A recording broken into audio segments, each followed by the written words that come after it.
বাংলাদেশের ইতিহাসে, রাজনৈতিক ইতিহাসে রাজনৈতিক দলগুলো একসাথে বসার কালচার কোনো সময় ছিল না, কোনো সময় ছিল না। কেউ কারো চেহারা পর্যন্ত দেখতো না। আজকে কিন্তু আমরা এখানে বসেছি সবাই মিলে, আমরা বসে ভবিষ্যৎ বাংলাদেশের কথা বলছি।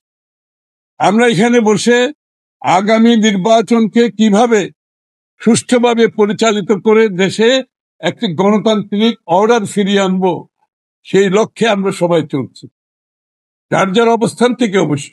কিন্তু উদ্দেশ্য একটা, যে 16 বছরের যে সংগ্রাম, সেটা ছিল বাংলাদেশের মানুষের গণতান্ত্রিক রাজনৈতিক সাংবিধানিক অধিকার ফিরে দেওয়ার সংগ্রাম ছিল।